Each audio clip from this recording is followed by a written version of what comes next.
Os adolescentes vão ter um tempo juntos ali com o Cris e a meninada. Ok, estamos começando um novo mês de agosto. E este será o nosso tema, Conectando Vidas. Conectando Vidas. E eu estou muito animado. Animado com Jesus, né? Porque as circunstâncias não animam muito, né, Noeli Leônidas?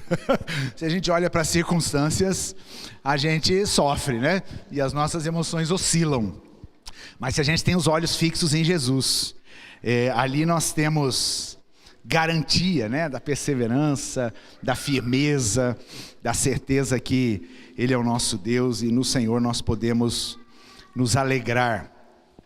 Conectando vidas. Qual é o propósito, né, desta mensagem? A gente falar sobre o porquê nós estamos aqui. Qual é a tarefa que Deus confiou a nós? E se você faz parte da Igreja de Jesus Cristo, se você é um salvo em Cristo Jesus e um dia conheceu a Jesus e entregou a sua vida a Ele, eu quero dizer para você que você não está aqui simplesmente para desfrutar. Ok? Você não está aqui, não faz parte da Igreja de Jesus Cristo, simplesmente para ter um recurso, né? Onde você buscar a Deus, onde você ter relacionamento com pessoas que você crê, né? Ou que creem igual a você. Mas você está aqui para uma missão, para uma tarefa. Sempre quando a gente faz essa pergunta, você sabe qual o ministério que Deus confiou a você? Geralmente as pessoas ficam assim, elas levantam meia mão, né? Ou às vezes daí começa aquele turbilhão na mente. Ai, não sei, meu Deus, não descobri ainda, né? E a gente entra numa pira com essa história, né? De descobrir qual que é a tarefa, o que Deus confia para a gente. E geralmente quando a gente pensa em ministério, a primeira coisa que a gente esbarra é que a gente diz, não estou preparado. Né? Não estou preparado para isso.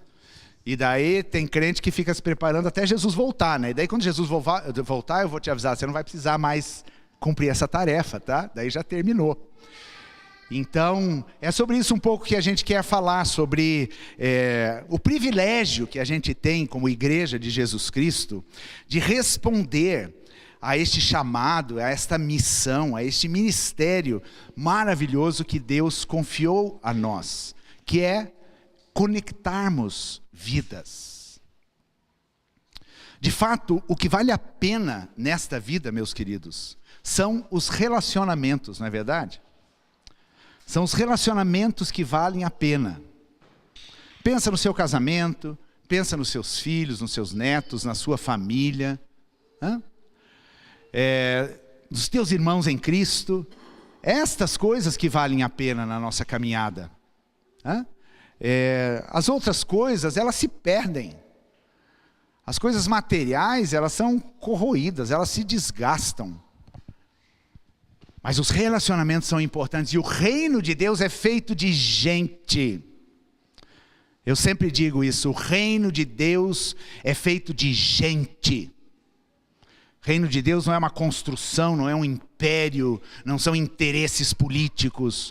O reino de Deus é feito de homens e mulheres que se colocam debaixo desse governo, deste reino de justiça, deste governo de Jesus Cristo.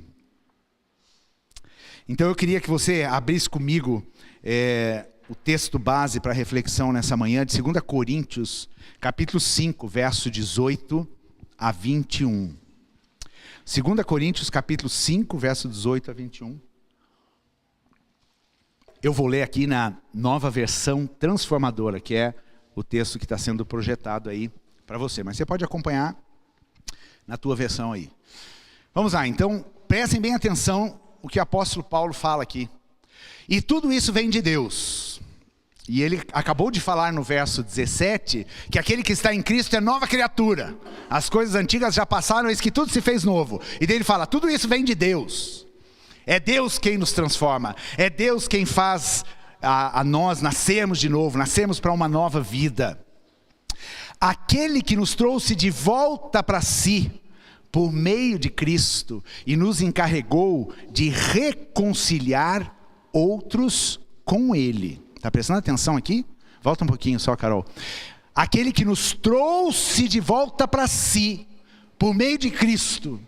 Então o ser nova criatura significa, nós fomos trazidos de novo para Deus. Estávamos afastados, longe, e fomos trazidos para Deus. Não viemos por conta própria.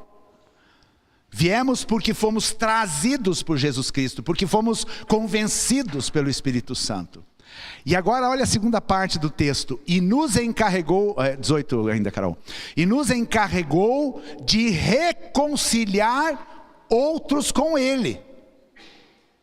Quem aqui já foi reconciliado com Jesus? Quem não foi, eu vou fazer um apelo no final da mensagem, você tem a oportunidade, ok? Você já foi reconciliado com Cristo? Então Ele te encarrega para você ser instrumento para que outros sejam reconciliados. Então está querendo saber qual que é o teu ministério? Aí, verso 19. Pois em Cristo, Deus estava reconciliando consigo mesmo o mundo, não levando mais em conta os pecados das pessoas. E Ele nos deu esta mensagem maravilhosa de reconciliação. Ele nos deu essa mensagem. E uma mensagem, o que a gente tem que fazer com uma mensagem? Guardar para si? A gente tem que compartilhar. Quando essa mensagem é tão maravilhosa, né? E principalmente falando de reino de Deus, da boa notícia de salvação, essa mensagem tem que ser compartilhada. Verso 20. Agora, portanto, somos embaixadores de Cristo. Eu acho muito bonita esta expressão que Paulo usa. Somos embaixadores de Cristo. O que é um embaixador? Alguém que representa a sua terra, a sua nação, o seu país, numa terra estrangeira. Nós somos embaixadores de Cristo. Por quê? Porque nós não pertencemos a este mundo, a este reino. Nós pertencemos ao reino dos céus, ao reino de Deus. Nós estamos debaixo do governo de Deus, mas habitamos nesta terra. E por isso nós somos embaixadores aqui. E todo embaixador precisa proclamar a sua nação. Ele precisa representar a sua nação em terra estrangeira. Deus faz seu apelo ao mundo e às pessoas por nosso intermédio. Está percebendo como Deus conta com você aqui? Deus conta conosco nesta tarefa. Ele faz seu apelo por nosso intermédio. Falamos em nome de Cristo quando dizemos para as pessoas: reconciliem-se com Deus. A vida da pessoa está um caos, cheia de problemas. Problemas internos e externos. E qual a mensagem que a gente tem? Reconciliem-se com Deus, reconecte-se com Deus, porque lá está a sua vida. E o último verso: pois Deus fez de Cristo, aquele que nunca pecou, a oferta por nosso pecado, para que por meio dele fôssemos declarados justos diante de Deus. Queridos, existe uma mensagem para a gente proclamar, e essa mensagem o Senhor confia a você, é o seu ministério, é a sua responsabilidade. Você foi atraído a Deus por meio de Jesus Cristo, e essa mensagem maravilhosa, ela está nas tuas mãos agora, e você não pode reter. Se você retém essa mensagem maravilhosa, você está privando pessoas de experimentarem a mesma graça que você experimentou. A gente está vivendo num mundo de um individualismo absurdo, não é verdade? Aquilo que as pessoas dizem assim: faça tudo no seu tempo, né? Seja do jeito que você quiser. Isso é individualismo, não é preocupação e amor, né? Pode seguir a sua vida, é o que teu coração está mandando, então vai, se arrebenta. Isso não é amor, isso não é respeito, isso é indiferença. Porque se você experimenta dessa graça maravilhosa de Deus, e se você se tornou uma nova criatura e você não sabe mais viver sem o Senhor, você precisa compartilhar isso com as pessoas. Você precisa dizer para elas: você precisa disso também na sua vida. Deus mandou Jesus Cristo porque Ele quer te reconciliar com Ele. Existe uma mensagem, uma boa notícia de salvação para a gente pregar. Existe o Evangelho para pregarmos. E isso tem a ver com conexão de vidas. A Bíblia vai dizer que Deus não permitiu aos anjos pregarem esse evangelho. Você já pensou nisso? Mas Ele deu esse privilégio a nós, a igreja. Agora pense um pouquinho, isso é um privilégio para você? Ou às vezes é um peso? Às vezes quando a gente fala sobre essa questão de evangelização, de falar do amor de Deus, de testemunhar da fé, tem gente que já se sente assim, né? Cobrado, pesado. Hã? É um privilégio ou é um peso? Baseado nesse texto aqui, a impressão que eu tenho é que é um privilégio que Deus nos dá, né? Para a gente poder compartilhar a nossa fé e sermos usados como instrumentos de Deus. Eu me lembrei de uma história quando eu estava preparando essa mensagem. Isso aconteceu por volta do ano de 1981 ou 82. Eu tinha 18 para 19 anos. Na frente da minha casa, na casa onde meu pai mora até hoje, existia um grande amigo meu, o James, e o pai dele era dentista, Dr. Guilherme Walter Lauri. Um homem muito bem sucedido, professor da Universidade Federal. Acredito que na época ele devia ter aí em torno de uns 40 e poucos anos, talvez nem nos 50. E este homem, a gente sempre estava muito junto, né? Porque eu era muito amigo do filho dele, então ele era muito aventureiro, ele gostava de atirar, ele tinha muitas armas, ele gostava de cães, ele gostava de aventura, ele tinha um jipe, desses jipe antigão, a gente ia fazer umas trilhas com ele. Então, muitas vezes eu saía com a família e ia passear, e a gente ia aventurar aí por muitos cantos. E era um domingo de manhã, quando o telefone tocou na minha casa. Era cedo, eu já tinha me levantado, já estava me arrumando para ir para a igreja. Eu tinha que chegar mais cedo. E naquela época, né, isso aqui é uma tecnologia que certamente muitos aqui não sabem. Mas naquela época, existia uma linha telefônica, né, que tocava lá na frente, na casa dos meus pais. Eu morava numa edícula aqui no fundo, e tinha uma extensão. Né? Quem é do tempo da extensão? Amém, Jesus, né? A extensão significava o seguinte: batia o telefone lá, às vezes eu e minha mãe atendíamos juntos, porque meu pai nunca foi de atender telefone, né? Mas a minha mãe atendia. Atendíamos juntos, e era muito cedo, o telefone tocou, eu atendi, e nisso percebi que minha mãe começou a conversar com essa pessoa. E quem estava do outro lado era o nosso dentista, o Dr. José Smolarek. E ele estava nos comunicando que o Dr. Guilherme Walter Lauri, o nosso vizinho da frente, ele tinha tirado a sua vida na noite anterior. Ele era uma pessoa que gostava muito de festa, e ele tinha armas, ele tinha um quarto na casa dele, onde ele guardava as armas. E também se excedia um pouco na bebida, e daí, naquela noite então, aconteceu a tragédia, ele se trancou naquela sala, e ele acabou tirando a sua própria vida. E quando eu ouvi aquilo, eu fiquei em choque. E sabe por que eu fiquei em choque? Porque eu pensei assim: eu estive tanto tempo com eles, e eu não falei de Jesus. Eu testemunhava, eles sabiam que eu era cristão, mas eu não tinha falado de Jesus, e aquilo trouxe um peso sobre mim. E eu fui pedir a Deus misericórdia. Obviamente, depois daquilo, participei de todo o ofício, acompanhei a família, depois falei de Jesus para os filhos dele, para o James e para a Letícia e para a esposa.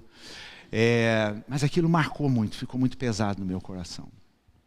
E a partir dali eu tomei uma decisão: eu não vou perder as oportunidades. Porque tem uma mensagem que eu preciso pregar, e eu não sei como que vai ser a vida das pessoas. Eu não sei o que vai acontecer no próximo dia.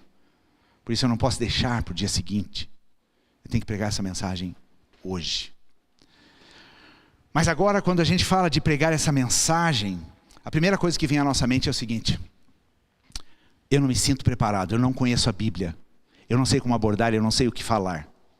E eu quero rapidamente contar para vocês 4 histórias da Bíblia, do que significa conectar vidas, para desconstruir na tua cabeça essa coisa de que precisa ter teologia. Eu já vi gente falando: ai pastor, eu estou querendo fazer um curso de teologia para conhecer mais. Oi? Tipo, vai ler a Bíblia, vai orar a Deus, né? A teologia ela é importante, mas para quem né? Você vai fazer medicina só para você ter uma boa saúde? Para cuidar melhor do teu corpo? Né? Obviamente não.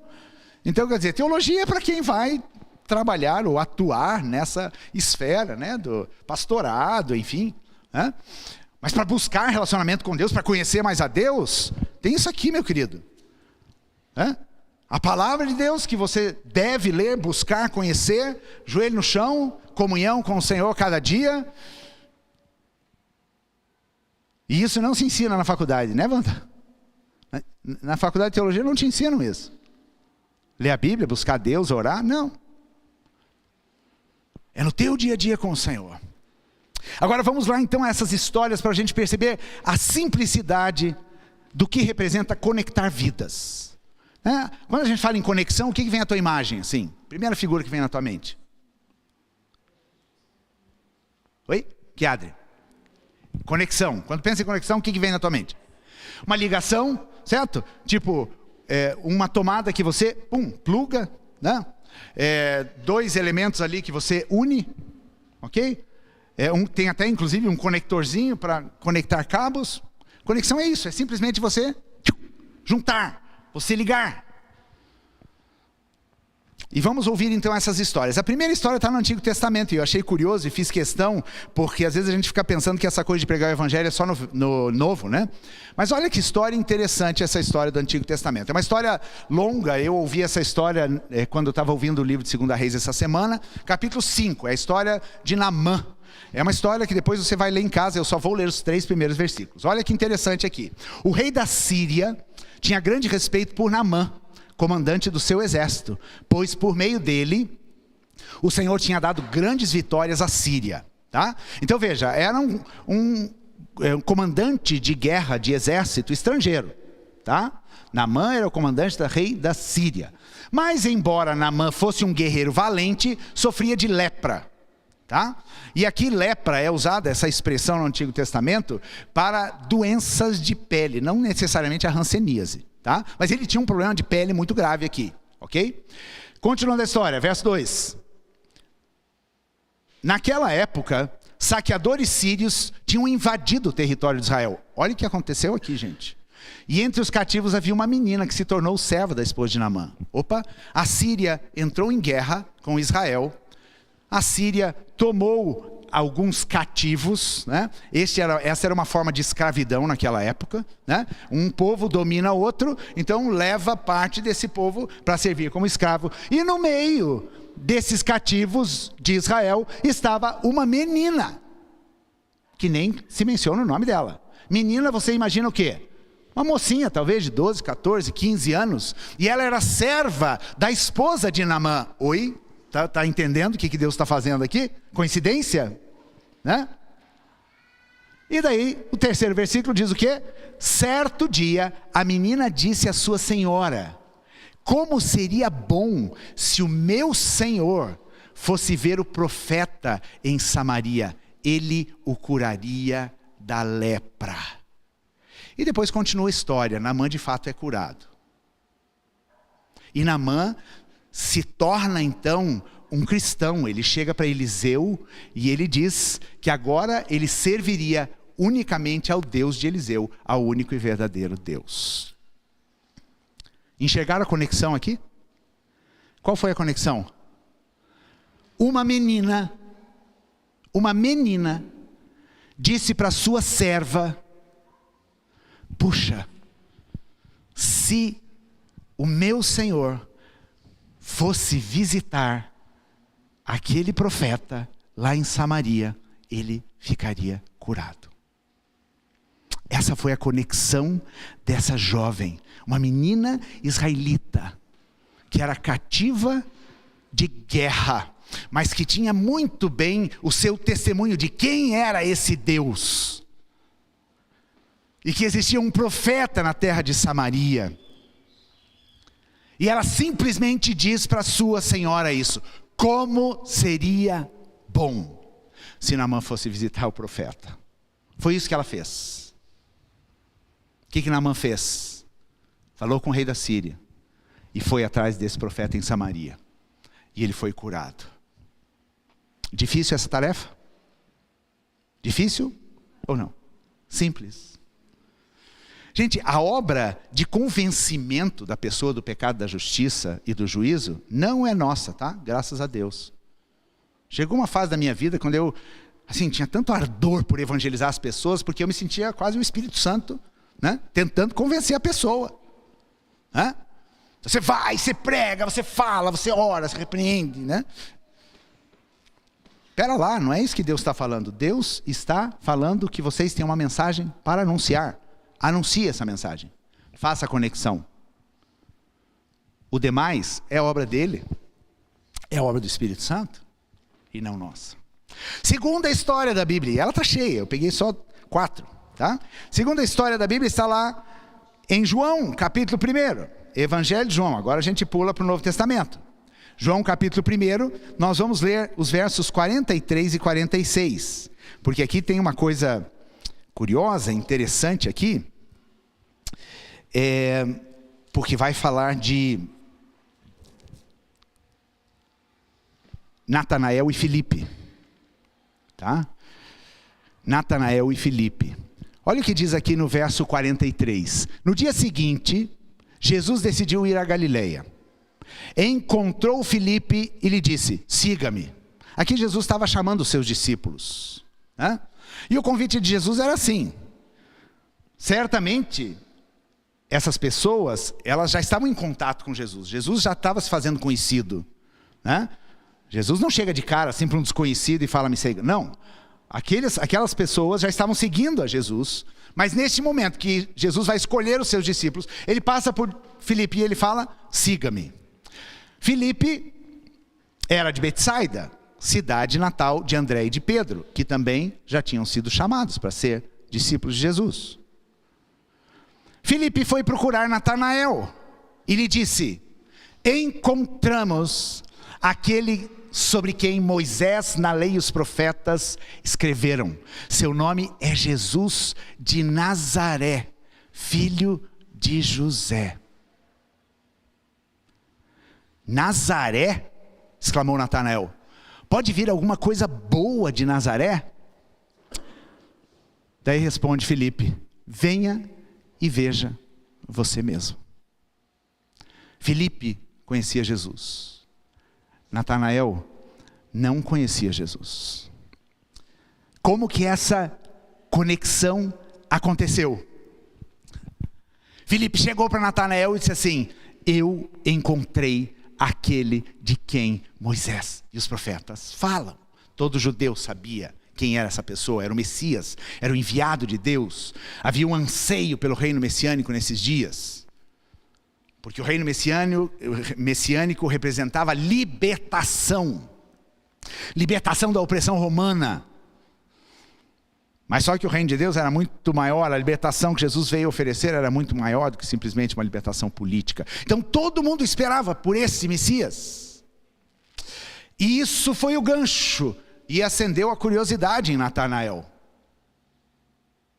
E daí quando ele falou: mas de Nazaré? Né? Nazaré é uma cidadezinha desprezível lá, da Galileia. De Nazaré pode vir alguma coisa boa? E daí o que Filipe falou para ele? Venha e veja você mesmo. Difícil essa conexão? É difícil isso, gente? Você falar que você encontrou o Messias, que você encontrou o Filho de Deus, que você encontrou o solucionador dos teus problemas. E daí você dizer para as pessoas: ó, venha e veja.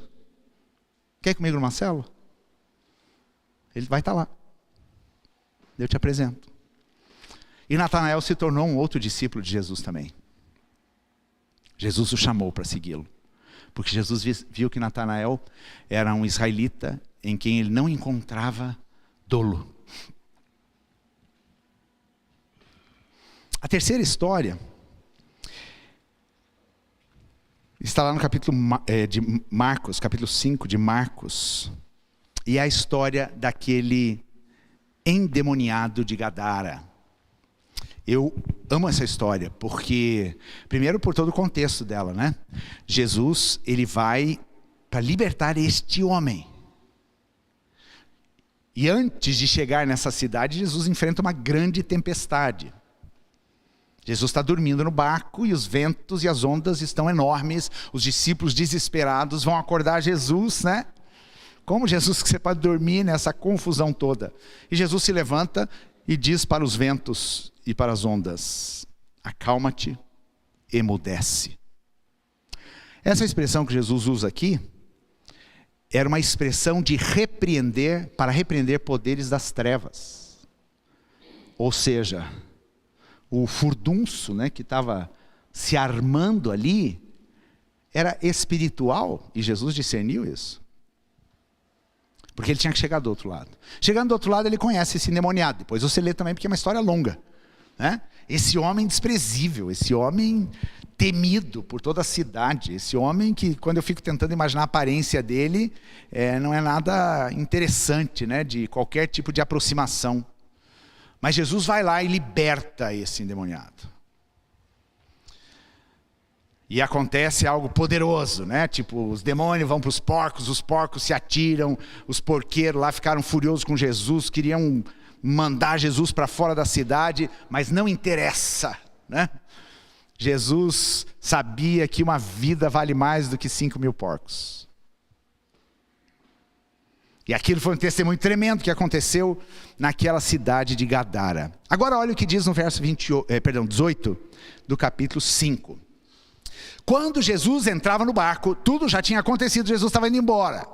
Quando Jesus entrava no barco, o homem que tinha sido possuído por demônios implorou para ir com ele.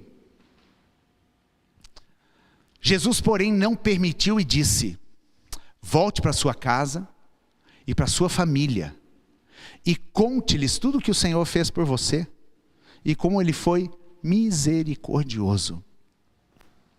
Então o homem partiu e começou a anunciar pela região das 10 cidades quanto Jesus havia feito por ele, e todos se admiravam do que ele dizia. Até o 20? Isso. Sempre quando eu penso nessa passagem, eu disse assim: se eu fosse Jesus, eu falava: não, vem comigo, né? Você vai ser o testemunhador oficial das minhas conferências evangelísticas, né? Por toda a Palestina. Né? Eu faria isso, eu não ia abrir mão dele não, mas olha o que Jesus fez. Jesus libertou a vida daquele homem passou a ter um testemunho tremendo, né? Porque quem não conhecia esse cidadão naquela cidade? Todo mundo. E daí Jesus faz o quê? Jesus faz com que ele se conecte com a sua família, volta para a sua casa, para a sua família, para os seus. Então aqui está a conexão. Jesus manda ele voltar para casa e contar tudo o que tinha acontecido na vida dele. Ele precisou fazer teologia para isso? Ele só contou aquilo que aconteceu na vida dele.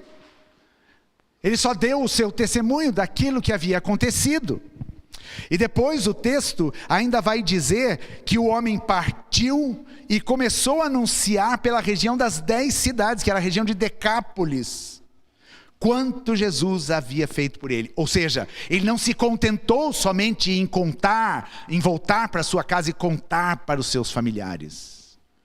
Ele começou a anunciar por todo lugar que ele ia. Lembram de mim? O endemoniado de Gadara. Outro que nem aparece o nome dele, tadinho, aqui na Bíblia. Lembram da minha história? Olha como é que eu estou agora. Porque eu encontrei Jesus e ele me libertou. Este homem conectou pessoas de 10 cidades. Saiu pelas cidades simplesmente contando o que o Senhor tinha feito na vida dele. Você tem um testemunho na sua vida? Você tem algum testemunho para contar para as pessoas hoje? O teu testemunho é um testemunho impactante que glorifica o Senhor? Como é que você vai guardar essa mensagem? Como é que você vai entesourar isso para você? Você já percebeu que às vezes Deus coloca pessoas que enfrentaram as mesmas lutas que você enfrentou na sua vida para você ministrá-las? Por que Ele faz isso? Porque você tem uma história de vida. Você tem um milagre, você tem uma superação, você tem um encontro com Jesus. E é aquilo que aquela pessoa precisa. simplesmente conexão. E a última história está lá em João, de novo, João capítulo 4. E a gente poderia ficar aqui contando muitas histórias dessas conexões. Essa é uma outra história também muito conhecida. Jesus conversando com aquela mulher samaritana na beira do poço. E primeiro tem todo um diálogo de Jesus com aquela mulher. E Jesus, ele fala a respeito da vida dela. E ela fica impressionada por isso. E ela começa a reconhecer em Jesus um profeta, porque ele falou a respeito da vida que ela estava levando. E depois ela pergunta para ele se ele não era o Messias que haveria de vir. E Jesus diz que era. Daí olha o que acontece aqui. Depois do diálogo, depois daquela mulher ter ficado impressionada, né, com a sabedoria de Jesus, com as palavras que vieram sobre a vida dela. Depois de Jesus ter falado que quem bebesse da água que ele desse jamais teria sede, porque ela estava pegando água naquele poço, mas ela teria que voltar todos os dias naquele poço para beber água, porque aquela sede nunca seria saciada com aquela água. Mas ele diz, eu sou a fonte de água viva. E aquela mulher começou a beber disso. E experimentar isso. Naquele momento, olha o que o texto diz. A mulher deixou sua vasilha de água. Ela não disse, Jesus, ok, então qualquer dia eu vou reunir um pessoal lá em casa para contar o que aconteceu. Não, ela largou. Ela tinha ido ao poço para buscar água. Mas o encontro foi tão impactante. O encontro mudou tanto a vida daquela mulher que ela largou a vasilha dela junto ao poço e correu de volta para o povoado, dizendo a todos: venham ver um homem que me disse tudo o que eu já fiz na vida. Será que ele não é o Cristo? Parece até que ela não estava totalmente segura, mas ela ficou muito impressionada com Jesus. Talvez com um pouquinho de dúvida. Mas ela voltou e ela chamou as pessoas. Venham ver. E pensa, essa mulher, ela tinha um passado meio duvidoso, né? Porque Jesus pergunta ao marido dela, não tem o marido. Ela disse, pois é, não tem mesmo, né? Porque já teve tanto que você não sabe nem qual mais é e se tem algum atual agora, né? Ela podia ficar com vergonha da vida dela, da história dela. Ela certamente é uma mulher conhecida, mas não, ela volta. E ela conta isso, e ela diz, venham e vejam, ele falou aquilo que acontece comigo. Então as pessoas saíram do povoado para vê-lo. Um povoado, não foi uma pessoa ou duas, foram várias. Daí a história continua lá no verso 39, vamos dar uma saltadinha aqui. Muitos samaritanos do povoado creram em Jesus, por causa daquilo que a mulher relatou. Ele me disse tudo que eu fiz. Estão entendendo a palavra, gente? Volta um pouquinho, Carol. Muitas pessoas daquele povoado creram em Jesus, por causa daquilo que aquela mulher relatou. Precisa teologia para isso? Quantos anos de crente você precisa para relatar o que Jesus fez para você? Essa mulher tinha recém encontrado Jesus.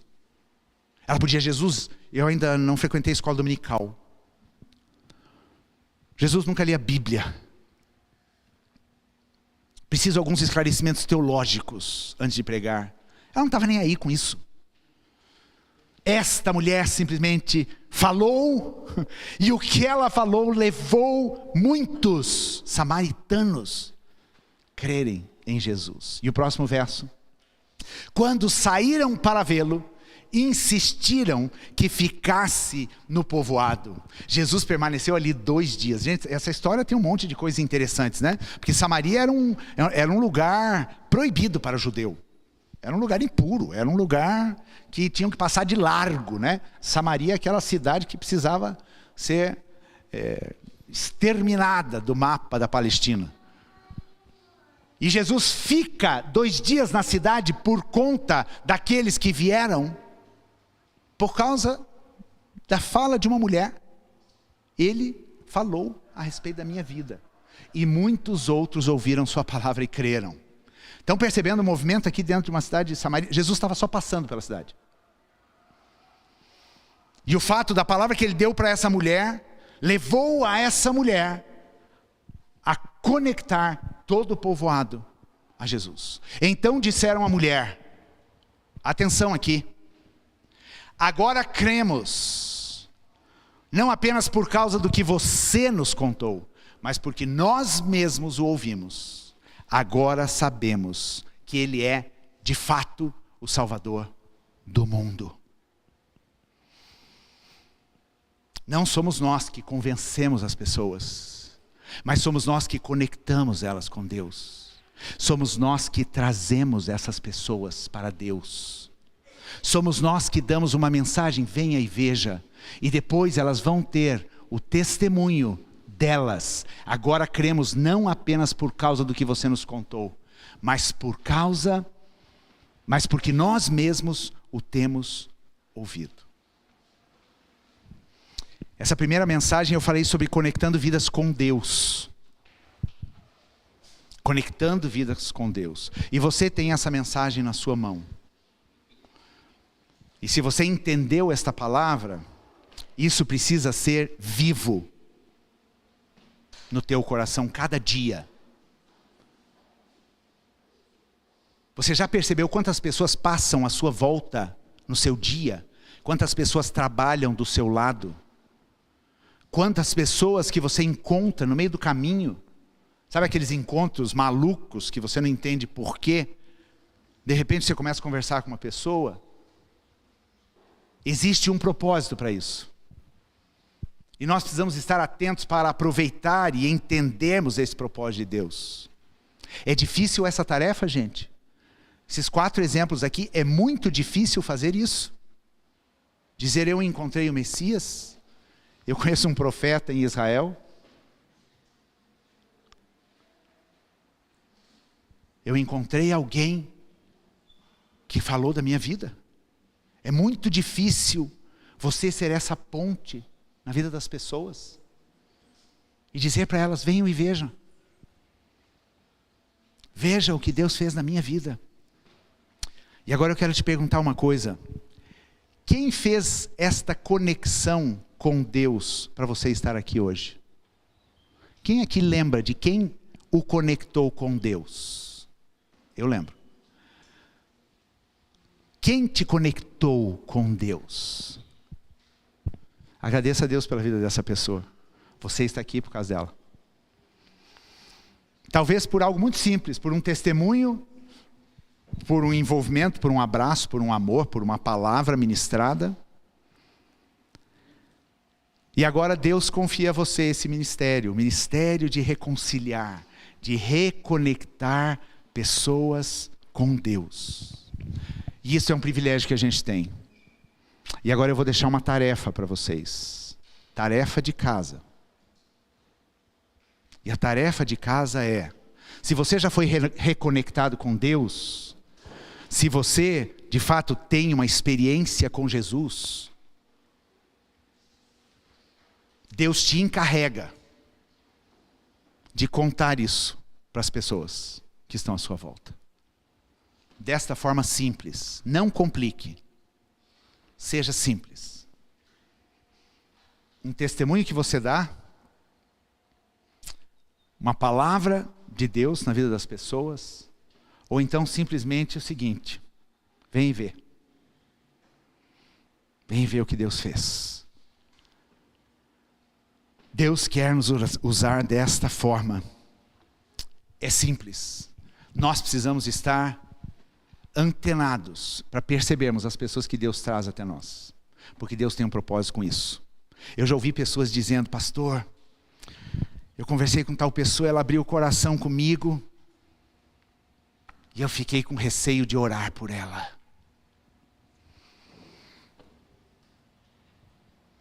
Para que a gente não tenha mais arrependimentos como eu tive lá atrás, quando eu tive aquela notícia terrível. E pensei, eu estava com esta pessoa, eu convivia na casa dela, e nunca falei do amor de Deus, desta forma simples. Hoje eu não perco mais oportunidades. E eu queria te desafiar a isso. Muito simples. Você está encarregado dessa tarefa. O Senhor confia a você essa mensagem. E Jesus vai dizer que se a gente não clamar, quem vai clamar? as pedras. Porque eu não estou clamando. Então vamos tirar esse trabalho das pedras, né? E vamos nós mesmos sermos instrumentos de Deus para anunciarmos este ano aceitável do Senhor, para anunciarmos a salvação de Deus. Quero te convidar a ficar em pé, nós vamos cantar uma canção agora. E vamos participar da ceia. Hoje tem ceia. E a ceia fala sobre conexão, não é verdade? A ceia fala sobre o sacrifício que nos conectou com Deus. Jesus foi o grande anunciador dessa mensagem. E agora Jesus habita em nós. E nós nos tornamos grandes proclamadores de Deus para esta mensagem maravilhosa. Pensa um pouquinho na tua vida se essa mensagem que você carrega é maravilhosa ou não é. Porque às vezes a gente acha que é mais ou menos. Às vezes a gente acha que a gente está querendo só trazer a pessoa para a igreja. Você não está pensando em salvação. Você não está pensando em vida transformada. E enquanto eu estava preparando essa mensagem, eu estava falando: Deus, nós precisamos de compaixão. Nós precisamos de compaixão, porque nós vivemos no mundo da indiferença. E talvez nós, como cristãos, estejamos muito contaminados com indiferença. Curitibano é meio triste com essas coisas, né? Não quero incomodar. Não vou invadir. Né, Carol? A mineirinha aqui, ó. Vamos aprender com os mineirinhos, né? Lucas, Magali. A gente fica tudo cheio de mimimi. Gente, é mensagem de vida ou morte. É uma mensagem que eu preciso proclamar. Depois não lamente. Não lamente quando a tragédia for anunciada, como foi lá na vida daquele dentista. Não dá, as crianças estão subindo, estão percebendo, né? Que bom, tem bastante criança. Igreja do presente aí. Então, queridos, vamos fazer isso. Vamos fazer isso. Eu compartilhei com a minha célula. Caminho todas as manhãs.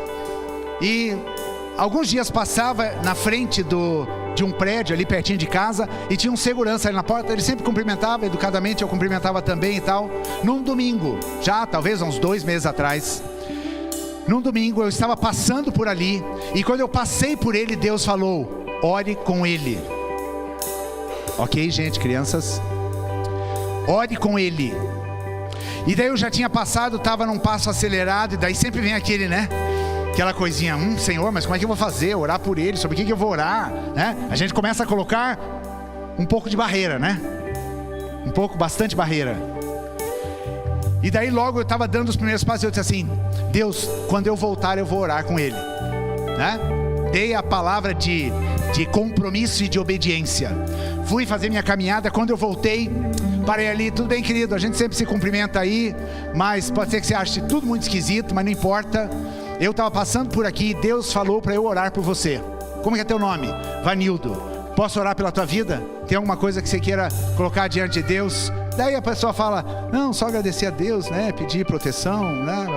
Ok, orei por ele, pus a mão no peito dele assim. Orei por ele, abençoei a vida dele. Disse que ele era precioso para Deus, né? E disse: olha, muito bom estar em contato com você. A gente vai se ver muito aqui. Fui para casa.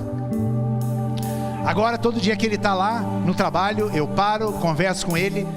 A semana passada, ou retrasada, ele disse para mim, ele me chamava de Senhor. Eu disse assim: por favor, quantos anos você tem? 55, eu tenho 58, não vai me chamar de Senhor, né? E daí ele me disse assim: Reinaldo, você não sabe a diferença que aquela oração fez naquele dia. Eu estava precisando daquela oração. E eu tenho abençoado, profetizado sobre a vida dele. Dei um livreto das devocionais do Reverendo Messias, e ele está lendo junto com a família dele. Difícil? Obediência. Conectar vidas com Deus. Então ore a Deus por uma experiência dessa. Gente, essa é uma oração infalível, tá? Essa oração é infalível. Se você orar, vai acontecer. Deus vai colocar alguém na tua frente, e daí você é só chutar pro gol, tá? Tomar que é tua. Vamos cantar essa canção, porque essa canção fala muito sobre isso, né? Sobre esse poder para salvar que existe na pessoa de Jesus.